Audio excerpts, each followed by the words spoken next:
Գորգը ինքը զարմանալիորեն հետաքրքրության առարկա է, մեծ հետաքրքրության առարկա է արդեն առնվազն 50 տարի։ Ընդ որում հետաքրքրության առարկա է ոչ միայն գիտական, մասնագիտական շրջանակներում, առևտրականների մոտ, այլ նաև առհասարակ հանրույթում, հասարակության մեջ։ Ինչով կարելի է բացատրել այս երևույթը։ Ինչն է պատճառը, որ գորգի մասին կարող են խոսեն բոլորը, գորգով կարող են հետաքրքրվել ամենքը, գորգը կարող են սիրել բոլորը։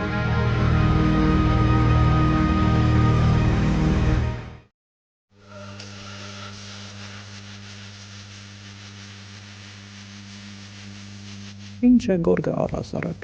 որտեղից ծագեց, ոնց ձևավորվեց, իր այդ հարուստ գույներով, հարուստ գեղազարդման համակարգով, ամբողջական, կուռ կառուցվածքով, չէ՞ որ մեզ սակնի է, որ ամենահնամենի գորգը, որը այսօր էլ պահպանվում է Սանկտ Պետերբուրգի Էրմիտաժում,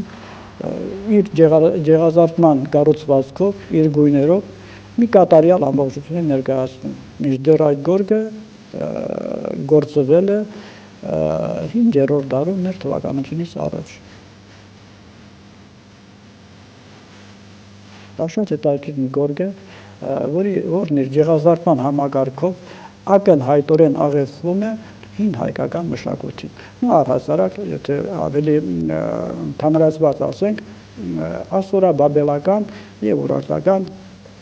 միջավայրին։ Մինչդեռ գորգը հայտնաբերվել է Ալթայի լեռներում 1949 թվականին Պազիրիկյան դամբարաններում և գորգը այդ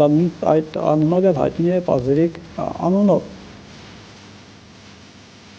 Հետագա ուսումնասիրությունները, մանավանդ քիմիական ուսումնասիրությունները կապված ներկանյութերի հետ, հանգեցրին նրան, որ գորգի ծագումնաբանությունը շատ ավելի առնչվում է հայկական լեռնաշխարհին։ Ամենայն դեպս 80-ական թվականների վերջին, 1980-ականների վերջին Էրմիտաժի քիմիկոսների բացահայտումներից պարզվեց, որ գորգի թելերի ներկանյութերի թվում օգտագործված որդանկարմիրը ունի այրարացիան ծագում։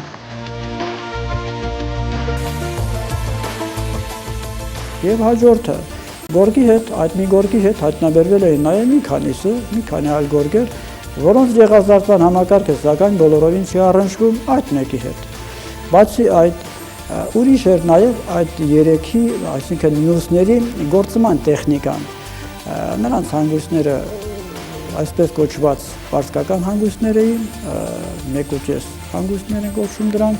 իսկ մեզ հետաքրքրող գորգի հանգույցները հայկական հանգույցներ են կամ կովկասյան, դրանք նաև կովկասյան անունով են հայտնի, կրկնակի հանգույցներ են դրանք։ Սա ևս մի փաստարկ է, որ համենայն դեպս այդ գորգը գործելու տեղը բոլորովին էլ Ալթայը չի, բոլորովին էլ Միջինասիան չի և թուրքական ցեղերը դրա հետ որևէ առնչություն ունենալ չեն էլ կարող։ Մենք այս ամենը ինչի համար ենք ասում, ասելու համար, շեշտելու համար, որ մենք հայերս անմիջականորեն կանգնած ենք գորգագործական մշակույթի ծագման ակունքներում, անմիջականորեն առնչվում ենք գորգագործական մշակույթի ձևավորման հարցում։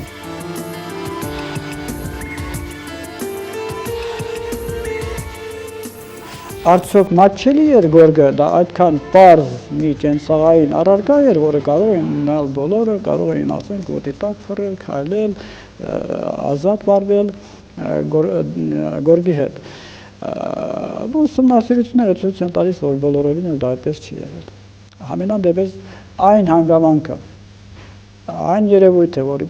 ամբողջական գորգը, մեր ասած այդ պազիրիկյան գորգը և գորգի բոլոր պատառիկները, դեկորները, որոնք հայտնաբերվել են երբևիցե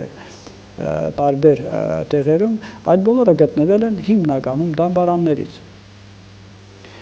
Սա արդեն իսկ ցույց է տալիս, որ ինչ-որ բան գորգի օգտագործման կամ գորգի հետ կապված արդեն իսկ եղել է ի սկզբանե։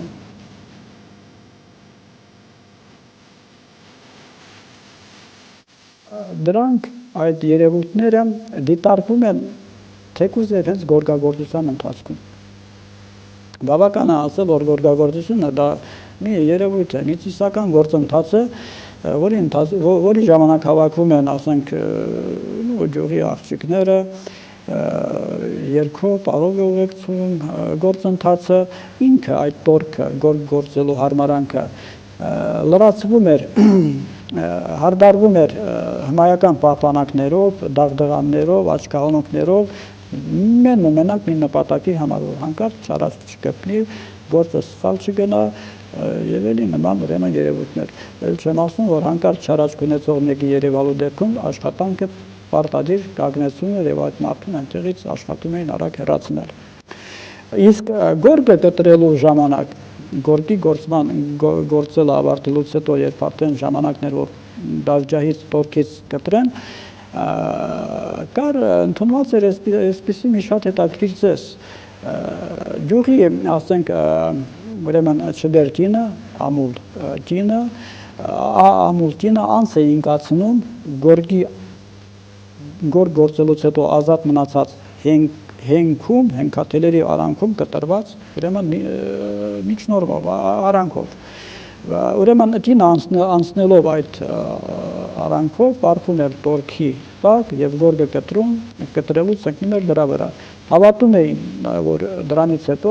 կինը արգասավորվելու եւ ձեռք է բերելու ուրեմն դեղմնավորվելու ունակություն։